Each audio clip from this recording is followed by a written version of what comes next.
to Kansas, gateway to Oz. Under the rainbow, this is where it was. Hollyhocks and red ripe tomatoes, hand-churned homemade ice cream. Let me tell you, Kansas is more than tornadoes. It's the best part of Dorothy's dream.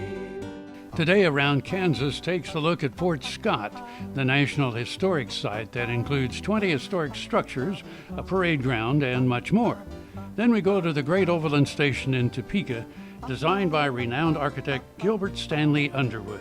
Next, enjoy a poem from Ron Wilson, and we'll end with a story about the Museum of World Treasures in Wichita. Stay tuned. Closed captioning brought to you by Kansas Soybean Commission. The Soybean Checkoff, Progress, powered by Kansas farmers. This segment is brought to you by Brown Chevrolet Buick in Wamego, just a short drive down the Yellow Brick Road. Oh my, here we are, Wednesday. I'm Frank. I'm Deb. And this is Around Kansas, the day before Thanksgiving. Can you believe it? Where has the year gone? I know. And we're obviously in the newly decorated Dillon House already for the holidays, and the staff from David Porterfield's beautiful, beautiful shop over in Westboro has been hard at work transforming the Dillon House, and you've got to see it through the holidays. You just got to come and see it. It's just incredible. So there's a lot of stuff. You know, there's going to be a lot of family around, a lot of days off, and kids out of school. So we want to share with you today some of the things you can do around Kansas to, get the kids out and see some places. A lot of those places will be decorated for the holidays and doing special events. And one of those is the town of McPherson. McPherson, yes. McPherson, and remember, there's no fear in McPherson. I learned that. It is McPherson. It is McPherson. I learned that pretty quickly after moving to Kansas. There's no fear in McPherson. And of course, they've got that gorgeous statue of General McPherson on his horse out there on the courthouse square. It's just a beautiful town any time of the year. But during the holidays, they consider themselves the light capital of Kansas. So they've got trolley tours all throughout December, and there's 3 or 4 tours an evening. I think you got to check out their website. Just drive on over there because it's just so pretty. But they have various nights where they offer several light tours, and the trolley goes around. And I think you can rent the trolley, for private events that time too. Take the family and rent the trolley and go sing carols and see the lights. So it's a beautiful time to do that. Yeah.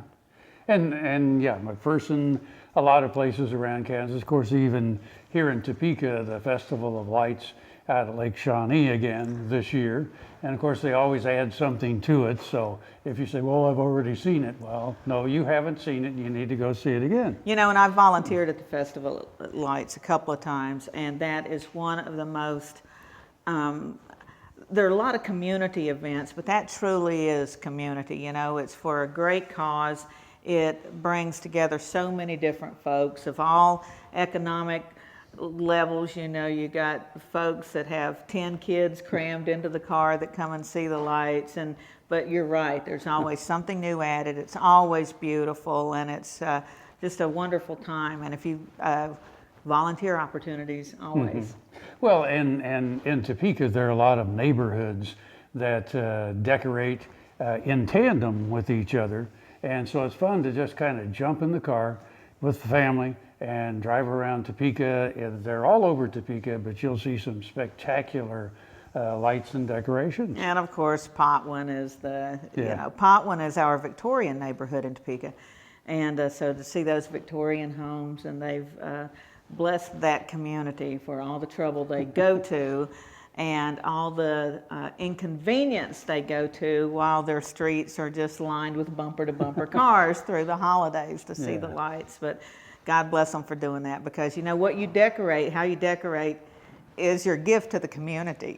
So it's a really great time of year, and we look forward to sharing a lot of it with you. We'll be right back.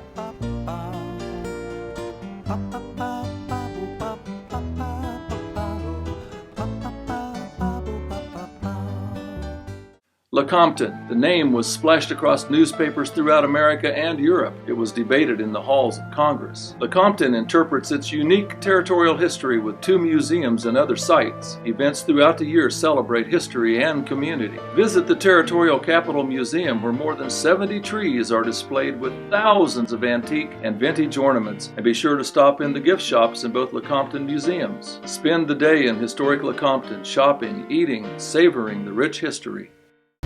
Buying a car shouldn't be this hard. And at Brown Chevrolet Buick in Wamego, it isn't. It's actually awesome. Whether you want a new or used car or truck, Toby's team can make the deal. Even if you want to custom order a new car or truck, Toby's team can make the deal. See Toby's team at Brown Chevrolet Buick in Wamego. We're awesome. Watch Ag AM in Kansas online at agaminkansas.com. This segment brought to you by Kansas Regenerative Medicine. Your stem cells, your health, your life. And we're back. It's almost Turkey Day. So, yes. I don't know if I should bring up the controversy over turkeys or not. I hope you got a turkey, because there was a shortage. And so maybe it's Turkey Day, maybe it's not for a lot of families, but the whole idea, of course, is getting together with families and being thankful for the blessings that you've got. And I think you should be thankful for all the wild turkeys we've got in Kansas, and by golly, you can go hunt one. That's right. We've got so many wild turkeys. Anyway, so we hope that you will have a very, very happy Thanksgiving. Make friends with a hunter today. If you're missing a turkey for tomorrow, make friends with a hunter. That's the plan. Well, yeah, bring back really old traditions. Yeah, Go out really. and get one. So. It may take a little tenderizing, but it'll be okay. Anyway, we're going to talk about a place called Fort Scott. So, and it's located, of course, in Kansas. Of course, southeastern part of the state. Fort Scott is one of the oldest communities in the state, and the first weekend in December every year, the National Historic Site at Fort Scott has a candlelight tour. That is one of the best events around the state. Now, get your tickets now. I mean, it may be too late already, but it's never too late to go see the fort. But you walk in, and it's like scenes from whatever time they pick out. It's like you just walked into the middle of their lives in whatever era they decide to interpret.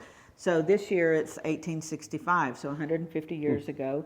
And it's, of course, a beautiful site. And but let's just take a look at some more about Fort Scott. Built in 1842, Fort Scott was named for General Winfield Scott, hero of the Mexican War. It was located on the frontier in the southeastern corner of present-day Kansas on the military road that connected Fort Leavenworth to Fort Gibson in present-day Oklahoma. Fort Scott became one of a chain of forts intended to protect the new settlers from the Plains Indians, as well as to protect the Indians from the rapidly increasing number of settlers migrating from the eastern U.S. The U.S. government had intended to reserve permanent Indian lands west of the Missouri River. They moved eastern tribes to the central United States. This plan soon gave way, however, to the competition of settlers continuing to encroach on the Indian settlements. Fort Scott's most active days were between 1842 and 1853. Lack of materials and other setbacks delayed construction of the buildings, and soldiers slept in tents. Aside from a few whiskey peddlers and prostitutes, few civilians lived at the fort. Officers had brought their personal slaves with them. 5 miles east in Missouri was a grog shop that supplied soldiers, and quite a few courts-martial resulted from soldiers going AWOL at the shop. The desertion rate from the fort was high. Boredom, irregular pay, and hatred for military life were poor incentives for loyalty. Hunting was a popular pastime. Wolf chasing and duck hunting was the only way one officer could tolerate the place. The Army deemed the post unnecessary and auctioned the buildings to civilians. It was put into service again during the Civil War and used until 1873. The fort fell into disrepair after that time until 1965, when the National Park Service stepped in with the money to make repairs. The current National Historic Site protects 20 historic structures, a parade ground, and 5 acres of restored tallgrass prairie inside the city of Fort Scott.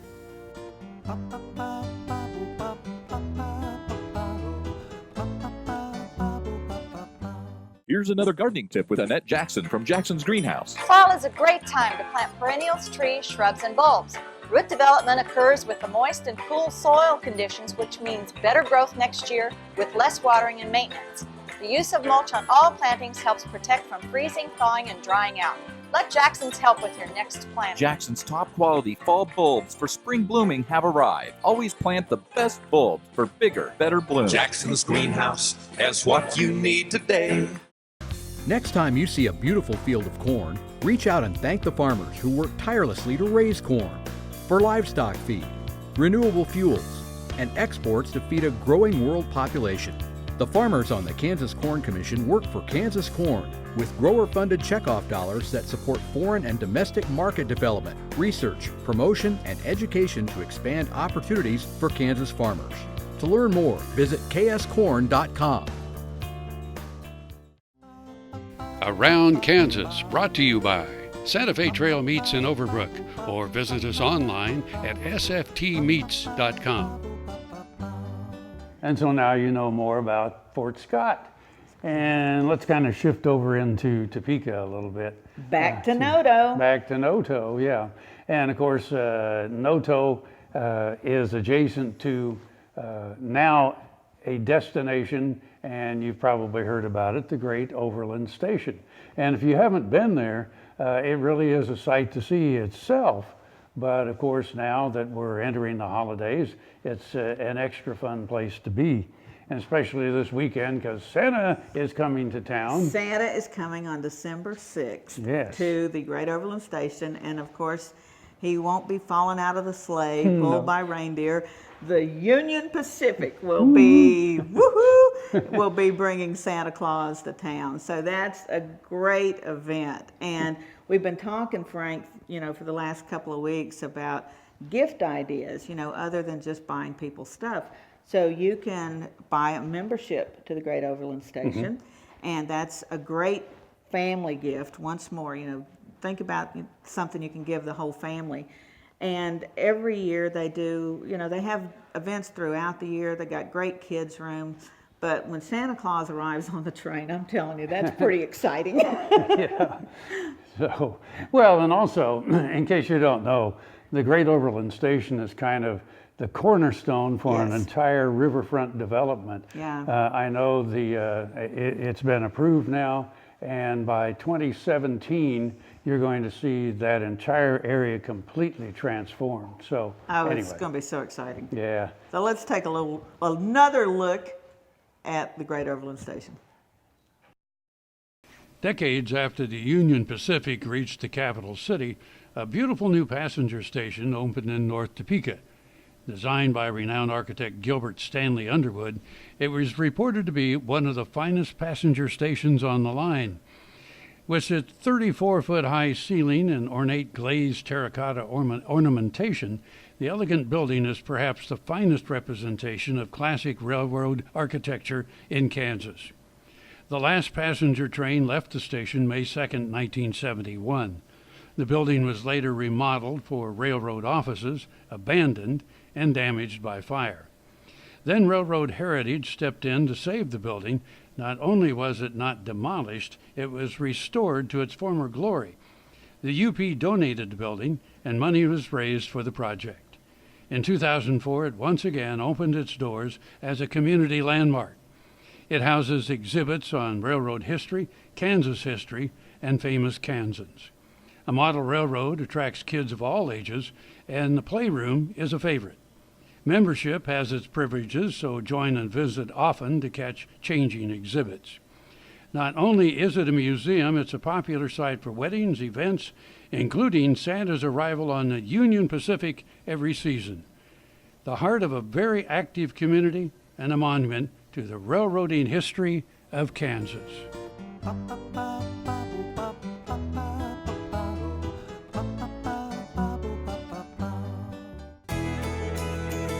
Biodiesel made from sustainable resources is diversifying our fuel supply.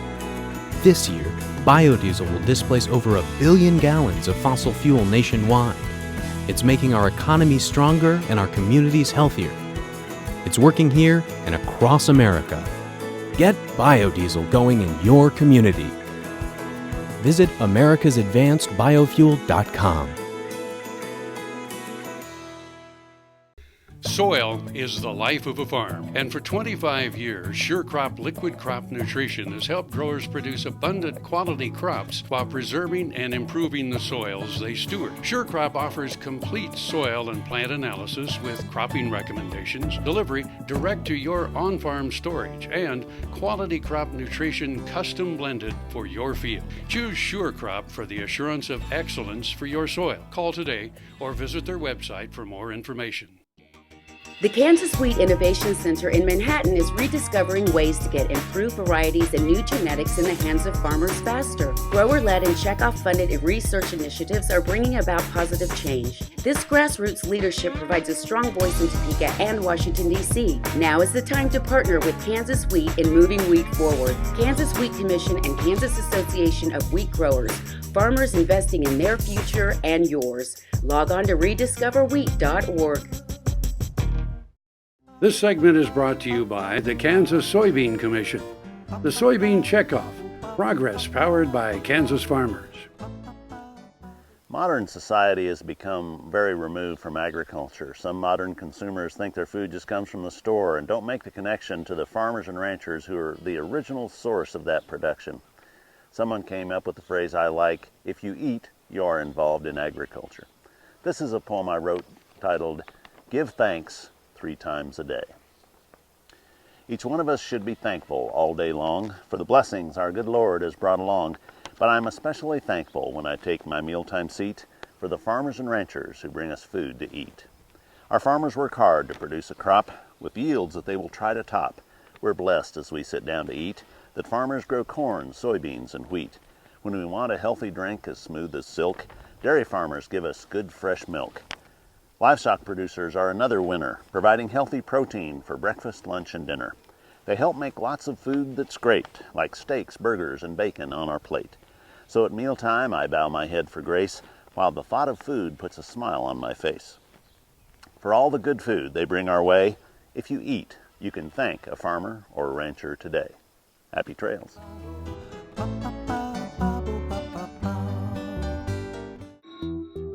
I'm a patient of Kansas Regenerative Medicine in Manhattan. I had stem cell therapy in my hips and my left knee.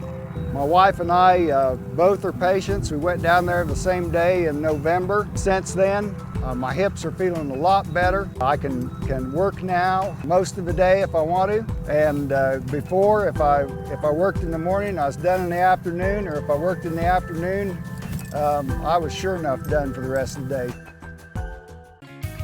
Heinen Brothers, a fourth-generation Northeast Kansas farm family, knows how tough farming can be. Farmers helping farmers. Heinen Brothers Ag, selling and servicing crop protection products, fertilizer, anhydrous ammonia, cover crops, quality aerial and ground application.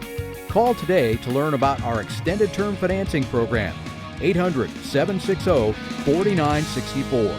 HeinenBrothersAg.com. Kansas Farm Bureau, the voice of agriculture, represents grassroots agriculture. The state's largest and most powerful farm organization stands up for its members through leadership development, agriculture education, legal defense, environmental advocacy, farm safety, and risk management. Members also enjoy money-saving benefits. To join our organization today or to learn more, go to www.kfb.org or find us on Facebook and Twitter. Valley Vet Supply is devoted to providing information and professional quality products at reasonable prices. ValleyVet.com, ValleyVet.com, Valley Vet Supply. Around Kansas, brought to you by Kansas Farm Bureau, the voice of agriculture. Go to kfb.org or find us on Facebook and Twitter. And we're back. Another note, since we did talk about NOTO and all of that, the NOTO Arts District in Topeka is the 800 and 900 blocks of North Kansas Avenue and kind of the side streets too. And during the holidays, of course, the shops and art galleries are open. And if you haven't been there, be sure to go, because there are a lot of fun things there to find. And of course, the decor, some of it is, like period and all of that. So anyway, visit the Noto Arts District, and I'm going to put a plug in for WREN, renradio.net. During the holidays, we have a Beatles exhibit in our studio. Tony Wedeking has brought his collection over, and we've got it on the walls over there, so that's another thing to do during the holidays. So much. And if you're headed down to Wichita, or if you live in Wichita, make sure that you go over to Old Town, which is just, Old Town itself is an experience. So go to Old Town and visit the Museum of World Treasures.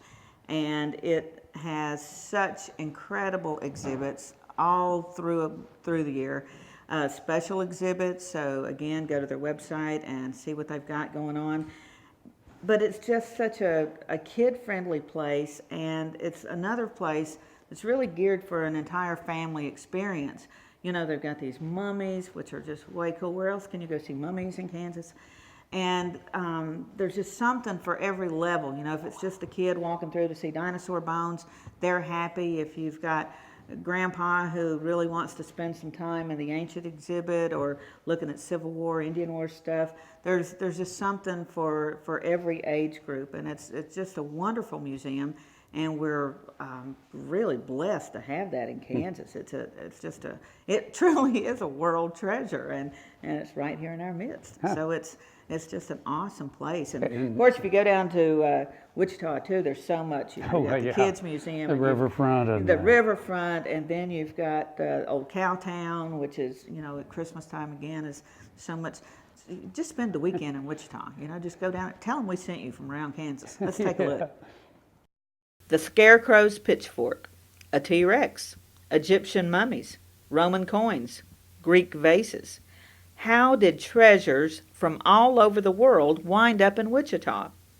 Well, it began with the passion of two collectors, Dr. John and Lorna Kardatsky. John began collecting when he was a 16-year-old student and later practiced family medicine for more than 35 years. Throughout his life and career, he and his wife traveled extensively around the world, visiting historic sites and collecting artifacts.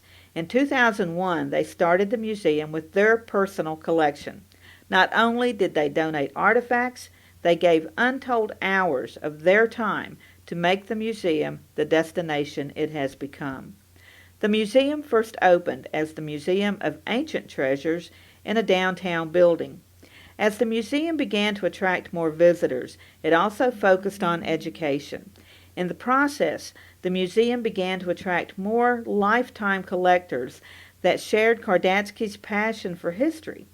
Realizing the scope and aim of the museum, the collectors were eager to display their own collections in the museum. In less than a year, the size and diversity of the museum's holdings had changed. It had grown to more than 30 individual private collections and spanned numerous significant events and cultures from prehistory to the present. Spurred by the purchase of 3 complete fossil dinosaur skeletons, the museum was forced to look for a larger space to exhibit its vast and growing collection. The museum relocated to the Farm and Art Market in Old Town in 2003 and was renamed the Museum of World Treasures. The new building is a reconstructed 3-story warehouse that was completely renovated to house the expansive museum collection. There are now over 300 collectors who have their items on display at the museum. Well, another one is done, and tomorrow's Thanksgiving, so we'll just say Happy Thanksgiving. A very happy Thanksgiving, and I want to remind you, my daughter is over here in the shadow saying, don't buy a tofurkey tomorrow. So anyway, Happy Thanksgiving. I'm Frank. I'm Deb. And we'll see you somewhere around Kansas. Welcome to Kansas, gateway to Oz, under Closed captioning brought to you by Kansas Soybean Commission. The Soybean Checkoff Progress, powered by Kansas farmers. Hand-churned homemade ice cream. Let me tell you, Kansas is more than tornadoes. We're the best part of Dorothy's dream. We're the best part of Dorothy's dream.